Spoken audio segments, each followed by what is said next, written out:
Why did Donald Trump start this war with Iran? Was it really about an imminent threat? Or was it about something bigger, missiles, oil, Israel, and presidential power? Is Benny blackmailing Trump, like Epstein?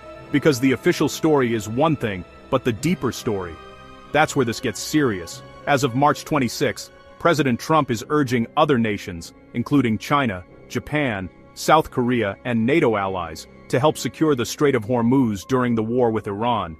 He argues that these countries, who heavily rely on the blocked waterway for oil, should help protect it, rather than relying solely on the U.S. military. Despot Donnie says it's over when he says it's over. On February 28, 2026, the U.S. and Israel launched a major attack on Iran. Reuters reports, the operation followed a final presidential go order on February 27, and the opening wave involved more than 100 aircraft. In the first 24 hours alone, more than 1,000 targets were hit. The Trump administration says the war started because Iran posed an urgent danger, but offered no evidence. Trump's public rationale centered on four things: stopping Iran from getting a nuclear weapon, destroying its missile arsenal, weakening its proxy networks, and crippling its Navy. White House statements have repeated those goals over and over. The Trump administration's stated case is that Iran posed an urgent military threat.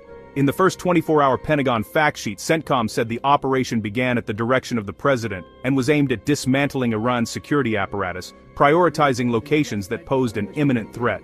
The White House later framed the goals as destroying Iran's missile arsenal and production, crushing its navy, cutting support to proxy forces, and preventing Iran from ever getting a nuclear weapon.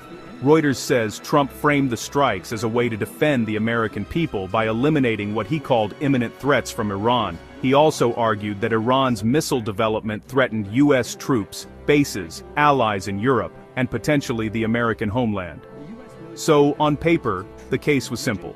Hit Iran now, before Iran gets stronger. That is the official justification. But if you look at what the military actually targeted in the first phase, you get a clearer picture of what this war was designed to do. Reuters reports the early strikes focused on Iran's command and control systems, naval forces, ballistic missile sites, and intelligence infrastructure. In other words, this wasn't a limited warning shot. It was a full-scale effort to blind, disorient, and degrade Iran fast. That matters because it suggests Trump wasn't just trying to send a message. He was trying to reshape the balance of power immediately, militarily, politically, and regionally. So, why start the war? The deeper answer looks like a mix of security doctrine, regional power politics, and economic pressure. Reuters explainer shows Trump's public case focused on nuclear risk, missiles, and Iranian threats to Americans and allies, but the broader reporting shows the war quickly became tied to control of the Strait of Hormuz, one of the world's most important oil choke points. About 20% of global oil moves through that waterway, and once Iran disrupted shipping there, the stakes exploded. Reuters and AP report. Trump began demanding that other countries help reopen and secure the strait, while oil prices surged above $100 per barrel. That tells you this war was never only about Iran's weapons. It also became about energy markets, trade routes, and global leverage. There's also the Israel factor. Reuters describes this as a U.S.-Israeli war on Iran, and the opening strike itself was tied to an Israeli action enabled by U.S. intelligence. So, part of Trump's calculation appears to have been strategic alignment. Back Israel fully, hit Iran hard, and try to permanently weaken Tehran's ability to project power across the region. Here's where the story gets murkier. AP reports Trump did not seek congressional approval before attacking Iran, and as the war has continued, lawmakers from both parties have complained that the administration's objectives have shifted from degrading Iran's military to broader, less clearly defined goals. AP says Congress still hasn't publicly tested the administration's case in a full hearing, even as the war entered its third week. By AP's count, 13 U.S. military personnel have been killed, and lawmakers have said the conflict is costing roughly $1 billion a day. That's a huge red flag, because a war can start with a clean slogan and still drift into something much bigger, and critics say that's exactly what happened here. A conflict launched with bold rhetoric, but without a clearly defined public exit strategy.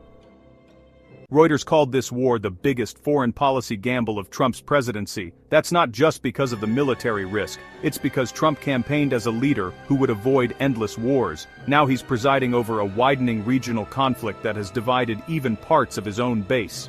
AP reports the war is already creating political blowback as gas prices rise and the administration scrambles to deal with the Strait of Hormuz crisis. Trump has insisted he's doing what's necessary, even if the politics hurt him. But that admission itself is revealing. The White House clearly knows this war carries a real domestic cost. Key reasons for this call include for help from other nations. Securing oil supplies. The Strait of Hormuz is a crucial ship price. Why did Donald Trump $100 a barrel? Reducing U.S. responsibility. Trump argues the U.S. is not reliant on this oil and that countries like China and those in Europe should protect their own interests, say NPR and YouTube. Weakening Iran. Trump seeks international support to bolster the U.S.-Israel-led efforts, noting the need for minesweepers and specialized vessels to counteract Iran's tactics, according to Reuters and Reuters pressuring allies. He has threatened that failure to help would reflect poorly on the future of NATO and says the U.S. will remember which countries did not help. So, why did Trump start this war? The official reason is that he believed, or at least claimed, Iran posed an imminent nuclear and missile threat, and that only overwhelming force could stop it. The deeper reason appears to be broader: crush Iran's military reach, lock in U.S.-Israeli dominance, and break Tehran's leverage over the region's most important shipping lane. Despot Donnie thinks he's king, and the biggest unanswered question is whether this was a tightly defined defensive operation, or the opening move of a much larger war that never had a clear endgame. And that may be the most dangerous part of all, not just that Trump started this war, but that the country may have been pulled into something far larger than the public ever agreed to. Because once missiles fly, oil spikes, allies lock in, and retaliation begins, wars stop belonging to speeches and start belonging to consequences, and by then, the real price is already being paid.